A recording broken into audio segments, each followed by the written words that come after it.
You've been feeling it, haven't you? That persistent, nagging exhaustion that settles in around 3 p.m., no matter how much coffee you drink. Or maybe your vision seems off. Blurry one day, fine the next. You chalk it up to just getting older. You tell yourself, this is just what 60 feels like. But what if it's not? What if your body is sending out a warning flare, a silent alarm, and you're mistaking it for the normal creaks and groans of age? Hello, I'm Dr. Sarah Collins. For over 18 years, my clinical practice has been dedicated to helping seniors navigate the complexities of chronic illness, especially type 2 diabetes.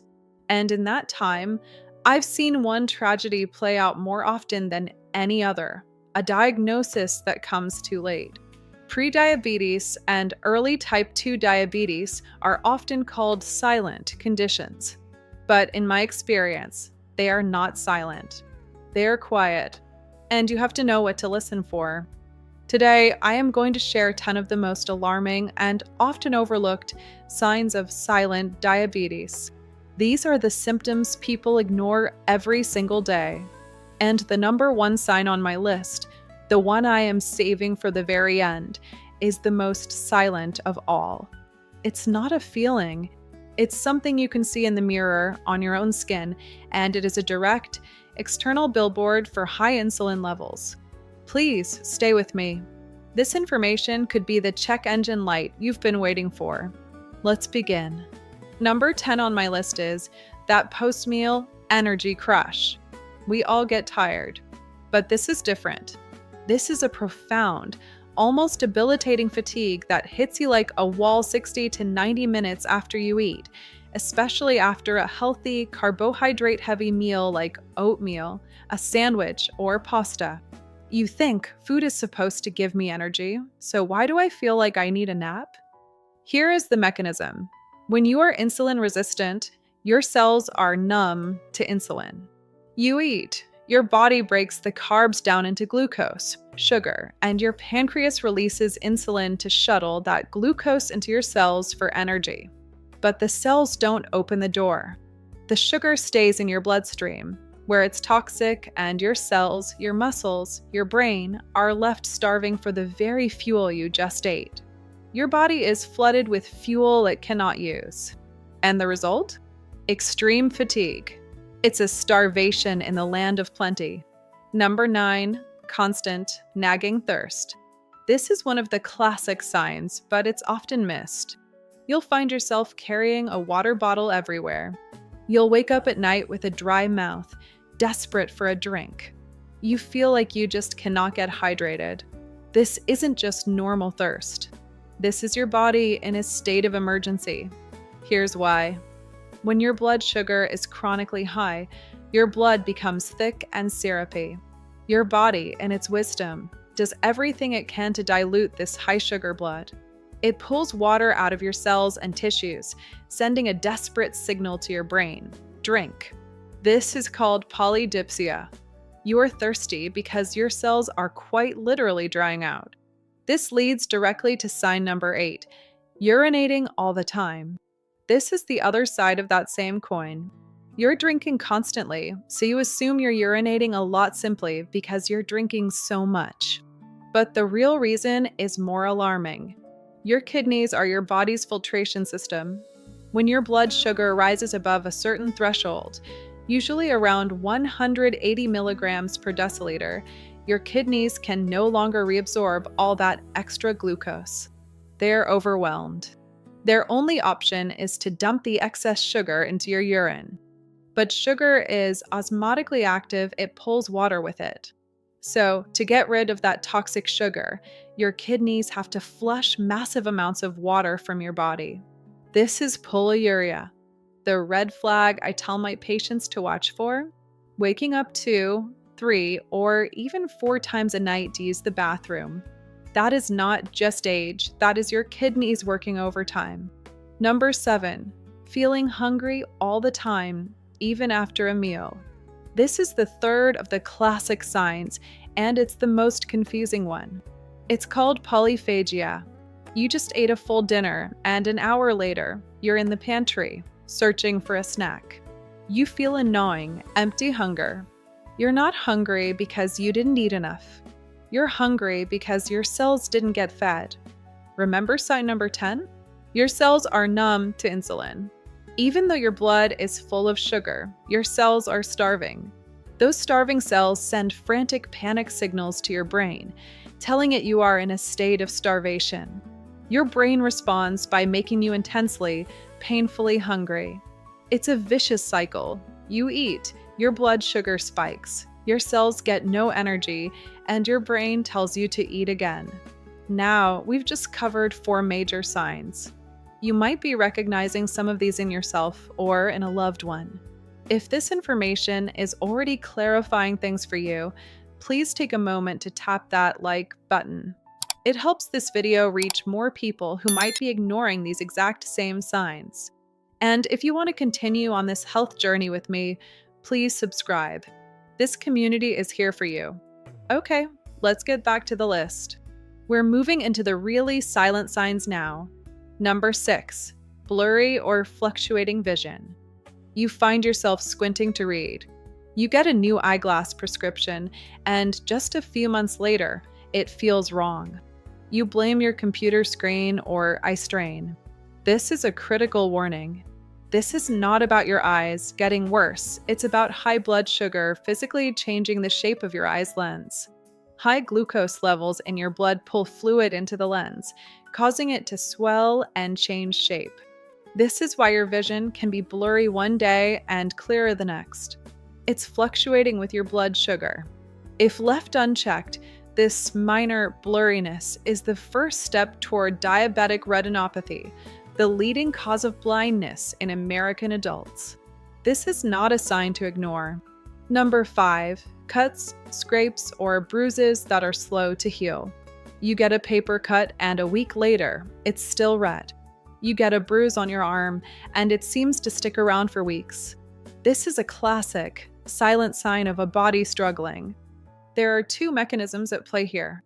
First, high blood sugar damages your small blood vessels, capillaries, which restricts blood flow.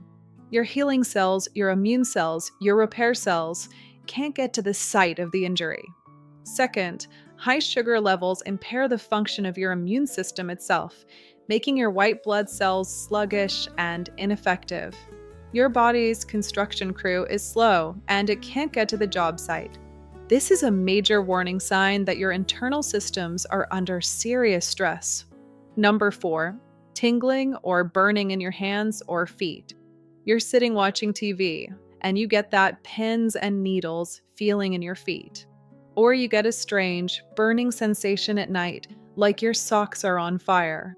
This is the beginning of diabetic neuropathy. This is one of the most common and devastating complications. Here's the simple truth. Sugar, in high concentrations, is toxic to your delicate nerve endings. It damages the protective sheath around the nerves, causing them to misfire. This starts as a silent tingling and can progress to permanent numbness or agonizing pain. Number 3, frequent or recurrent infections. This is a big one, especially for women. You find yourself getting yeast infections over and over. Or you're plagued by frequent urinary tract infections, UTIs. Or maybe you just seem to catch every cold that goes around. This is not just bad luck. This is a direct consequence of high blood sugar. Why? Because yeast and bacteria feed on sugar. When your blood sugar is high, your body is trying to dump that sugar any way it can, including through your urine and other bodily secretions. You are, in effect, creating the perfect food source for these opportunistic bugs. Your body becomes a welcoming host for infections. This is a massive red flag that your system is overloaded with glucose. Number 2, your gums are bleeding or receding. You brush your teeth and you see pink in the sink. You look in the mirror and notice your gums seem to be pulling back from your teeth. You blame your toothbrush or bad genes. You should be blaming your blood sugar. There is a powerful two-way link between diabetes and gum disease, periodontitis. High blood sugar weakens your body's immune response, making it easier for bacteria to infect your gums. At the same time, the inflammation from the gum disease itself makes your entire body more insulin resistant. Your dentist may be the first person to spot your diabetes. If your gums are red, swollen, or bleeding, it's a serious sign of systemic inflammation. And now, the number one silent sign I promised you. The one you can see. The number one sign is dark skin patches and skin tags. Have you noticed dark, velvety, or dirty-looking patches of skin in the creases of your body? Most often on the back of your neck, in your armpits, or in your groin. This is Acanthosis nigricans. It is not dirt. You cannot scrub it off. Or perhaps you've noticed a sudden explosion of skin tags, those small, fleshy growths in the same areas. These are not just signs of aging. They are one of the most direct, visual signs of severe insulin resistance. Here's the mechanism. When your cells are numb to insulin, your pancreas frantically pumps out more and more insulin to try and get the message through. You end up with a condition called hyperinsulinemia, excessively high levels of insulin in your blood. This excess insulin acts like a growth hormone, and it causes your skin cells to multiply too rapidly, creating these dark, thick patches and skin tags. This is your body screaming at you that its insulin system is overloaded. It is the check engine light in its purest form. Okay, we've gone through the 10 signs. You might be feeling scared. You might be checking your neck or thinking about your vision. This is not a moment for panic. It is a moment for action. These are warning signs, and the wonderful thing about a warning is that you get the chance to change course. So, what is the solution? First, don't guess, get tested. Call your doctor. But don't just ask for a simple blood glucose test. You need to ask for 2 specific tests, an HbA1c, which shows your average blood sugar over 3 months, and, crucially, a fasting insulin level. The fasting insulin test is what will catch hyperinsulinemia, the root cause of that number one sign. Second, flip the solution. As we've discussed in my other videos, the first step is to stop eating the healthy traps that are spiking your insulin, the oatmeal, the whole wheat bread, the fruit juices.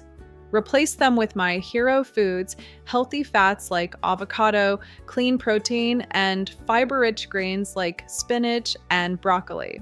Third, take a 10-minute walk. You don't need a gym. The science is clear. Just a 10-minute walk immediately after your largest meal can dramatically lower your blood sugar spike and help resensitize your cells to insulin. Listen to me. These signs are not a life sentence. They're a fork in the road. It is not just age. It is your body communicating with you. You have time. You have the power to heal. You can make a different choice at your very next meal. You are not alone on this journey. I'm Dr. Sarah Collins. Thank you for spending your time with me today. Stay strong, stay informed, and I will see you in the next video.